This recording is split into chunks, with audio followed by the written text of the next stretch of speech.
welcome to the Super Duper Blue Spectacular and More Holiday Extravaganza.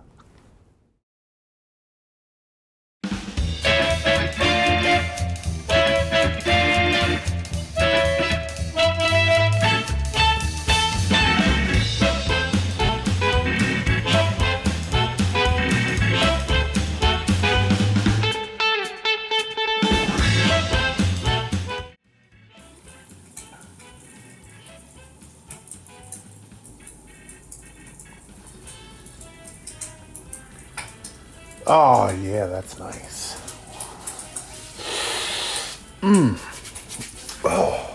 Oh, hey, everybody. Welcome to episode 3 of the Super Duper Blue Spectacular and More. It's been a long time. I sure missed you. Hope you missed us. It's our holiday extravaganza episode. And we've got something very special in store for you. It's the Freddie King Tribute Show. And we also have a very special guest to help us out this time. From the great state of Wisconsin, the Rhythm and Blues Party Band, the Jimmies, the head Jimmy himself, Mr. Jimmy Vagley. I hope you guys stick around and enjoy this great episode that we have in store for you. We hope you stick around for the interviews that we have coming up with some great young up-and-coming blues talent. Out of Nashville, Tennessee, a young man named McKinley James. He's been making a name for himself on the international scene. Also from Nashville, Tennessee, we have a blues power couple, Donna Zahn and Austin John from the High Jivers. Stick around and check this out. And now let's start off this Freddie King tribute with some live music.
Freddie King is one of my greatest influences.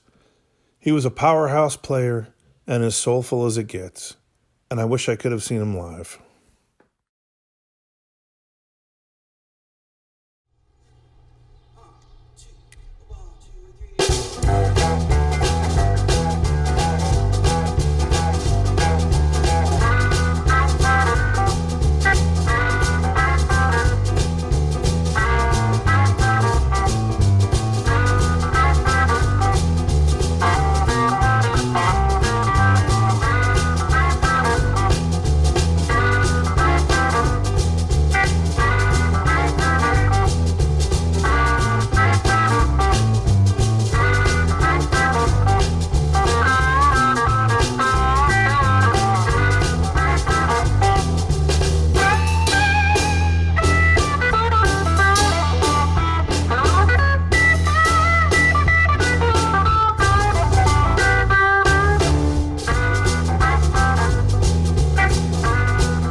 Born in 1934, Freddie passed away in 1976. His family was from Texas and moved Freddie and the rest of the family up to Chicago in the 1950s. Freddie played with many great blues artists in the 1950s, including many of Muddy Waters' sidemen. One of them was Jimmy Rogers, who I played with for quite a few years. And if you listen to Freddie's playing, you can definitely hear the Jimmy Rogers influence.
I had a great conversation with a young up-and-coming blues talent with a very bright future. His name is McKinley James. I hope you enjoy this as much as I enjoyed talking to him.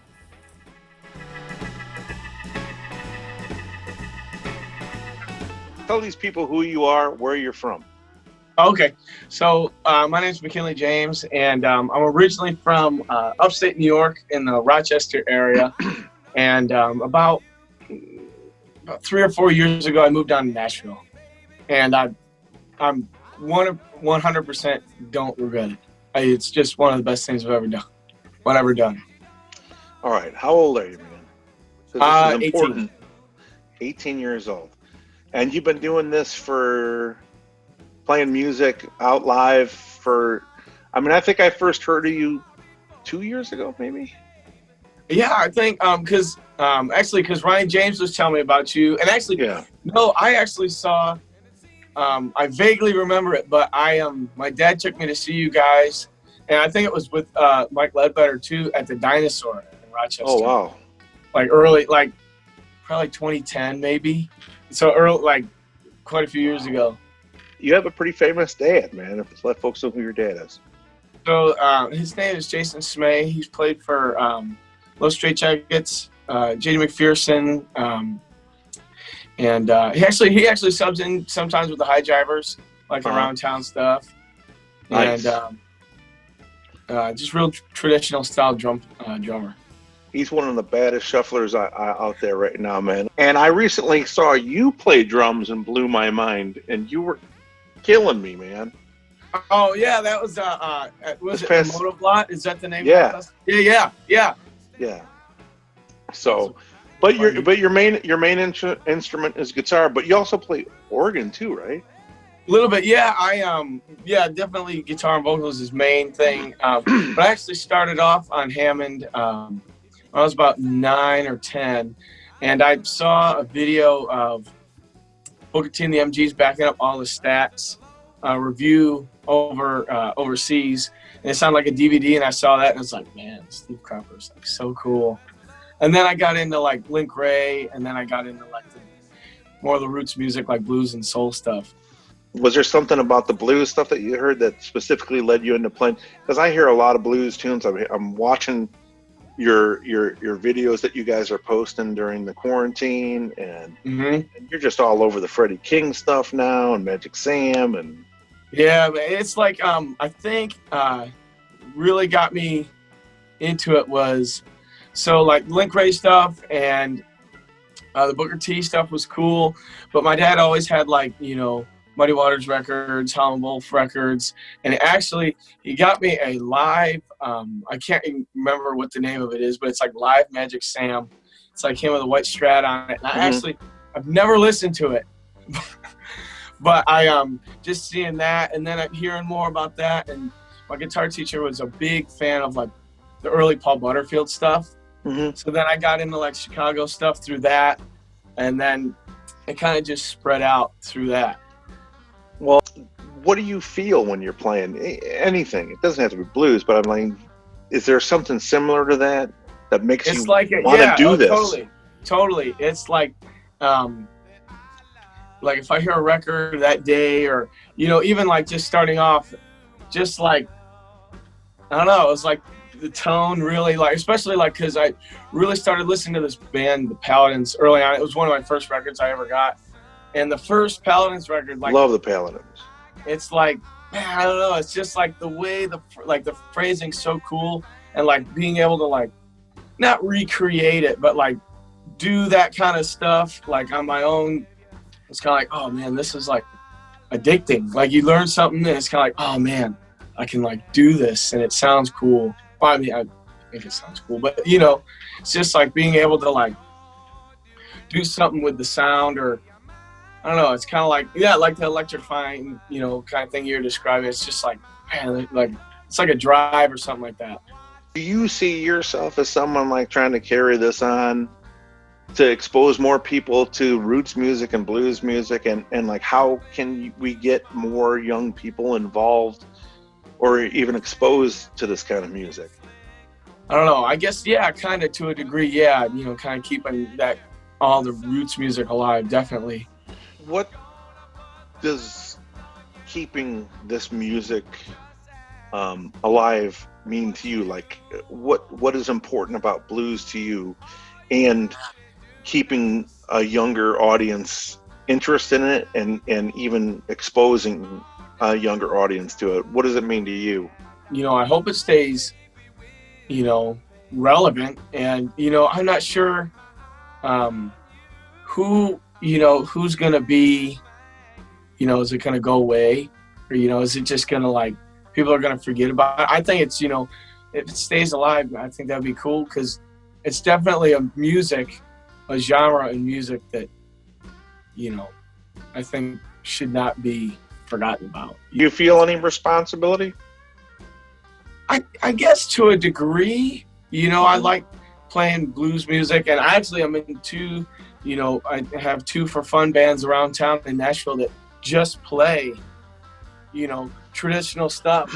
And it's cool because, there's one gig where it's kind of, not older crowd, but, kind of like, definitely like a 21 and up environment. Yeah. And then we do like an outside one every week. And it's definitely, we start to see, more people like around my age, come and see, because it's like a restaurant, they come and see. Uh-huh. And then, you go around with a tip jar and they're like, man, that was cool. I had no idea what, about this. And then it's like, yeah, that's cool. Or actually somebody came up to me, I think they were my age, and they were just starting like a blues or surf thing or something. And it was like, man, this is cool, and they really kind of were asking questions about traditional stuff. And like, man, that's awesome. I don't even know these people, and they're, digging it. And it's like, man, that's cool. That's really cool, man. Where can the folks look and find more about McKinley James? You can go, I have a website, mckinleyjames.com, and then you can go on Facebook. It's just McKinley James. Instagram is McKinley James. Spotify is my name too, McKinley James. And Spotify and iTunes, all the streaming stuff, we usually put out around once a month. We'll put up like a tune just to keep current on the, streaming, so you can keep streaming new stuff. And all like the records will be put on streaming too, so you can get that. Or like the website has hard copies.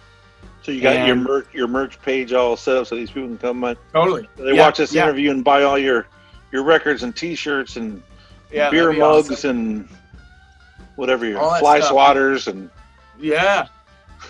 Well, I appreciate you taking the time out, man, and thank you. This was great getting to know you even more, and I'm looking forward to hearing more from you. Good luck to you, man, and I appreciate. Keep it up, and I'm always encouraged when I see someone your age, man, playing the way you do, and it's obvious that you've done your homework, man. So good on you for that. Well, thank you. I'll tell your pop, hey, for me, he's one of my favorite drummers, man. Okay. All right. All right, buddy.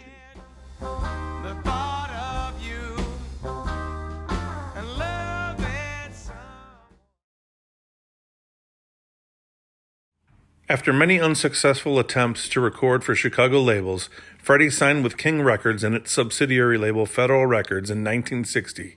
It was with this label that Freddie cut some of his most famous instrumentals.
When his contract expired in 1966, Freddie moved on to Atlantic Records, where he signed with their subsidiary label, Cotillion Records.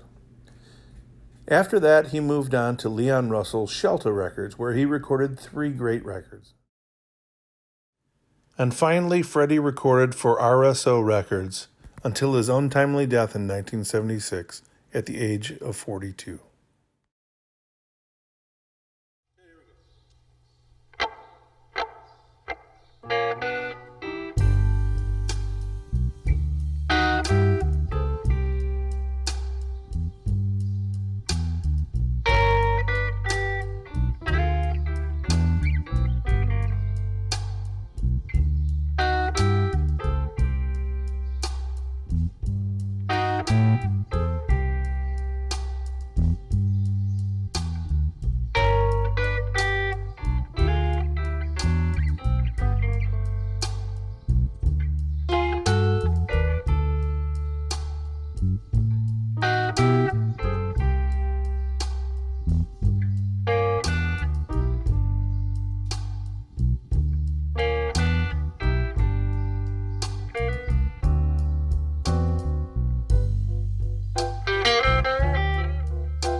Freddie's playing influenced such giants as Eric Clapton, Mick Taylor, and Stevie Ray Vaughan.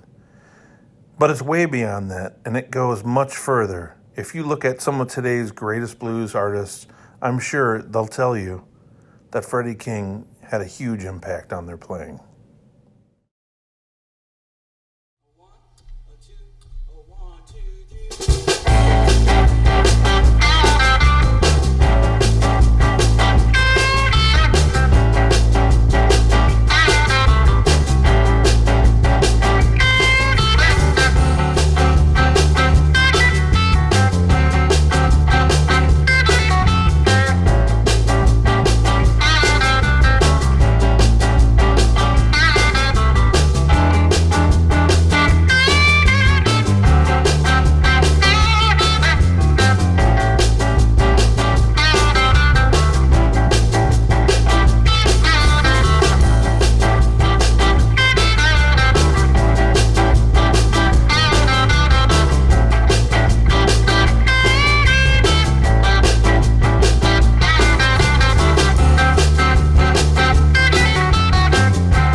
I sat down with this young blues power couple, and that's something I know a little bit about, right, Kate? Yeah. Anyways, let's check out this interview I did with Donna Zahn and Austin John from the High Jivers out of Nashville, Tennessee. So let me introduce. This is Austin John and Donna Zahn, and you guys just recently got married too, right? No, we're engaged. We're supposed to get married in September, but we're probably gonna have to postpone it till next year.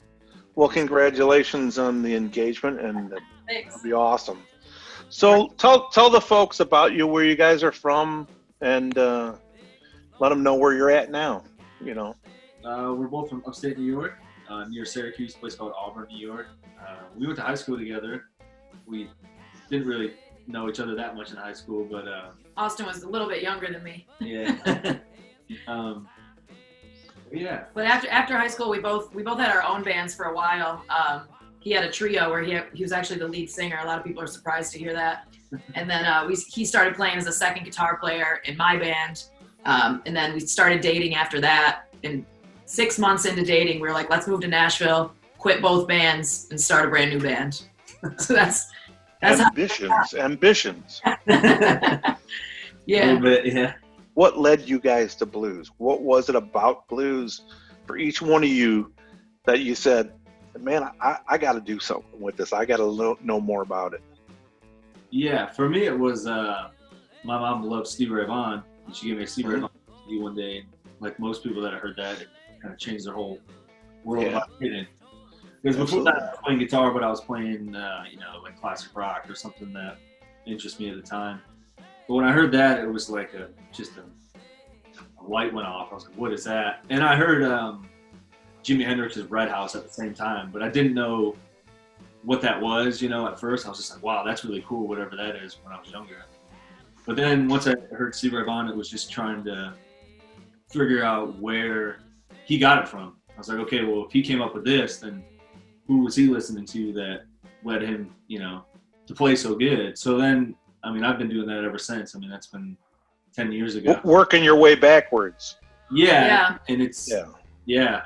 And I'm still doing it every day, listening to people and trying to learn. Yeah. It's weird, though. I think about it sometimes. I don't know why it's never not, the interest has never gone away. It's always, I want to keep digging. I want to keep listening. I want to keep playing it. It's never like, oh man, I'm kind of sick of this stuff. And it's just, everything I hear is inspiring, honestly. Yeah. I definitely, Stevie was a big influence for me too. I actually worked at this little mom and pop Tex-Mex joint, and the guy that was huge into blues. And whenever his wife, who was the Mexican woman who ran the restaurant, would leave, we would get to listen to something other than Mexican music. Yeah. And we would listen to Stevie, and we'd listen to like Waylon and Willie and Muddy Waters, Willie Dixon, all that stuff. So he was a big influence on me. And same thing, I started to look into. I would ask him like, well, who else do you listen to? And he would tell me, look up this person, look up this person. But I also had a really close friend who was a guitar player in my first band that was huge into Delta stuff. So he introduced me to a lot of the really early blues. So yeah, just actually taking people's advice. When somebody says you should listen to this, it's really good. What are you guys feeling when you play and when you sing, Donna? Because we're conveying emotion all the time on stage. Well, it's funny because everybody thinks that the blues, well, I guess people that maybe aren't as into the blues as we are, they think it's sadness, and it's so much more than that. And a lot of times when people ask us why we play this kind of music, our quick answer is usually because it feels good. Even when you're playing those songs that are heartbreak songs, it feels good, it feels real. So, we've had so many people so curious about why, these young white kids from Central New York, they're so obsessed with the blues. There's really no other way to explain it for me other than it just feels right and it feels real and it feels good to listen to it or to play it, either or, Yeah. How about you? What about you? Yeah, what about you? When I'm playing, what's going through my mind? Is that what the question was? Yeah. Yeah, again, like I said, this music just is an emotional music, and when it's done right, I'm telling you, when I listened to you play, when I first heard you play, I felt it, man. I felt it. So that's a compliment. I felt it. So you must have been feeling something. Yeah. I mean, that's basically all I go off of is emotion, because I'm a blues guitar player. You know what I mean? Like that's what I listen to. That's what I love. I mean, we play rock and roll, and like there's a tiny bit of rockabilly influence, but it's just to me, it's all blues. I mean, I'm trying to do B.B. King. I'm trying to play like Otis Rush. I'm trying to play T-Bone Walker, and I'm just hearing that in my head while I'm playing. And, it's always trying to put whatever's in your brain and connect it to your hands. That's the because that's what makes it authentic. Right. Yeah. You're trying to put your emotion into your instrument, so that's what I'm trying to do the whole entire time. Let's talk about your guys' influences. I'm gonna start with Donna. Ladies first. And I always got to start with Muddy. I remember, I mentioned that restaurant I worked in. How my boss turned me on to a lot of great blues music. I stole his Muddy Waters CD. I mean, I told him, but he was always like, "Give me that CD back." But that was huge for me. I mean, I burnt that thing out. It just totally fried it, my CD player. And obviously, if you're gonna listen to Muddy Waters, I was probably like 18 at the time. Obviously, you're gonna start listening to Wolf. right. So those are two huge ones for me. But you've got a husky voice, so I can even hear that. I hear. Obviously, I hear Big Mama Thornton. I hear Big Maybelle. Next one. Yep. Yeah, I love them. Yeah.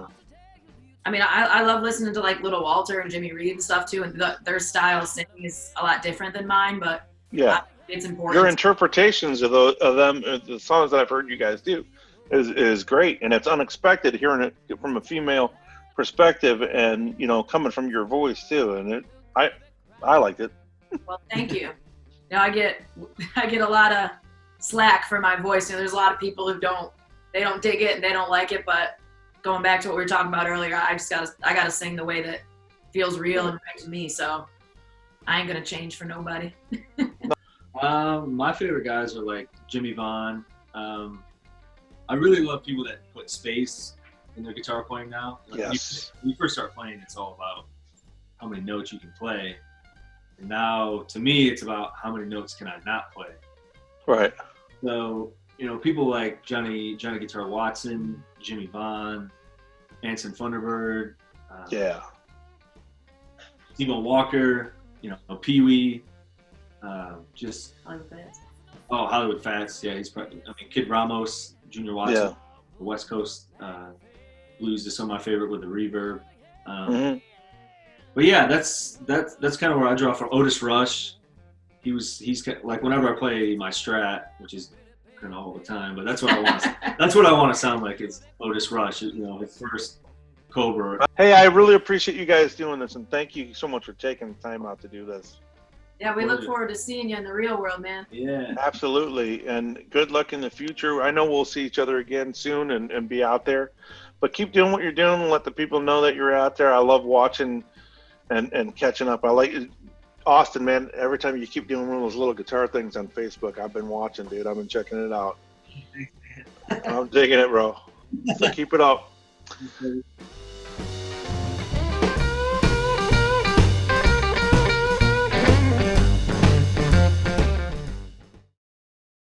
Vaguely Farms in Monticello, Wisconsin has been around for well over 150 years. So the head cheese, Jimmy Vaguely, took us on a big tour. Check out the Nick Moss Band down on the farm. NMB and Vaguely Farm presents the Nick Moss Band down on the farm. Here we see Vaguely Farm's brown Swiss cow farm since 1854.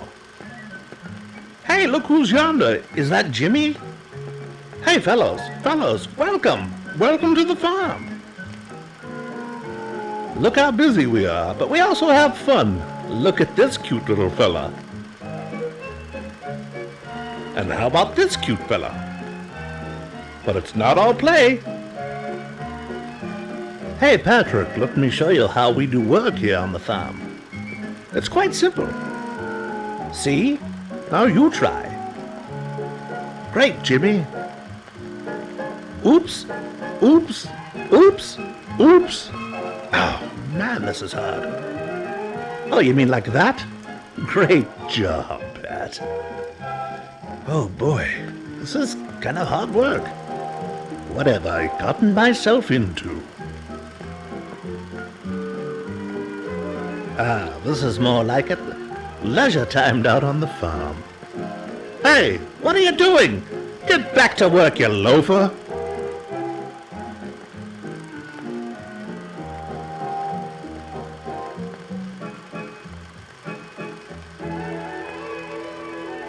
Look who's coming. Bassist and vegetarian Rodrigo Mantovani. He seems to be communicating with the cows. I don't want you for your meat. I would love some of your delicious milk and cheese. Our cows are treated humanely here at Vaguely Farms. Why, look at this champ. They're given the best grains. Why, feel that smooth and silky coat. He's a cutie, and they live in these wonderful cow hutches until they're a certain size. They love the hut. Wait a second. Who's that? Patrick. Sorry, Jimmy. Here at Vaguely Farms, our Swiss brown cows are known throughout the world. Our award-winning calves and cows are treated humanely and fed the finest grains. Their milk produces a high fat content which is delicious for butter, cheese, yogurt, you name it. Just look how they're treated. Why, look at this. Wait a second. Is that Patrick again? Oh, come on now, Patrick. Look over here. What's that? What a mansion! Oh!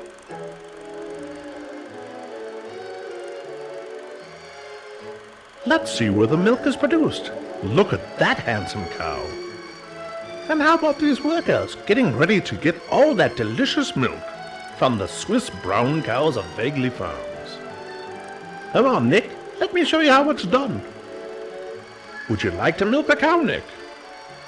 Why, that'd be swell, Jimmy. Here's our apparatus, Nick. Our highly mechanized machines make milking easy. These are called milking cups. Look here. I'll show you. Uh-oh, what am I about to get into? So those milking cups go right there on the udder. Yep. Oh no, Nick! Look out! That's not how you do it! Oh my! What have you done? Oops. Oh! Why, I get the feeling you did that on purpose. Sorry, Nick. Hope you had a great time, though. Hey, come back soon, won't you? What a great time. So long, fellas. Oh boy, what a day.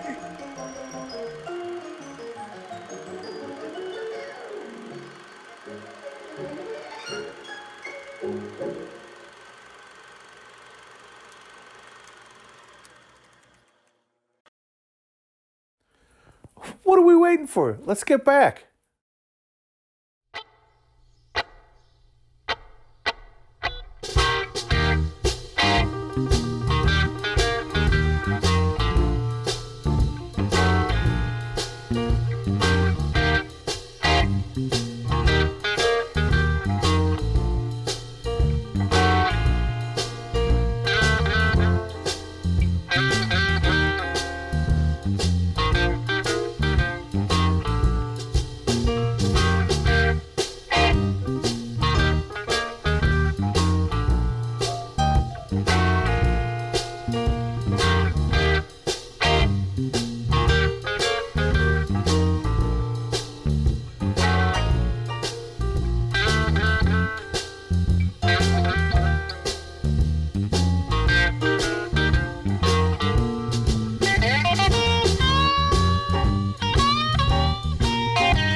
With his muscular yet soulful guitar styling and his powerful and soulful vocals, Freddie King has left an imprint that will stay with me for years to come. I thank Freddie for all of his output, all this wonderful music, and I know that guitar players around the world and music fans around the world feel the same way. Here is one of my favorite songs of all time that Freddie recorded, and I think it shows that Freddie could take anything and make it his own, including a country and western instrumental, Remington Ride.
On behalf of Patrick, Rodrigo, and myself, I would personally like to thank the whole Vaguely family for allowing us to come up there and film in their over 150-year-old barn, and giving us the great tour of Vaguely Farms, one of the oldest Swedish brown cow farms in America. Check out Vaguely Farms for all their wonderful products. And also check out the Jimmies, one of the hottest R&B party bands on the scene today. You'll be glad you did. Let's let that dairy farmer take it for a spin with an original song from the Jimmies. Call It Love.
Man, we had a ball. Did you? Did you, Daisy? Yeah, I loved it. I'm a Freddie King fan. Well, Also, I love the Jimmy Bagley. time to say goodbye. And the footage We hope on that the you farm. guys have a great holiday. And we look forward to seeing you guys next year, right? Oh, Daisy. Happy holidays, right? And a Merry Christmas to all and a Happy New Year.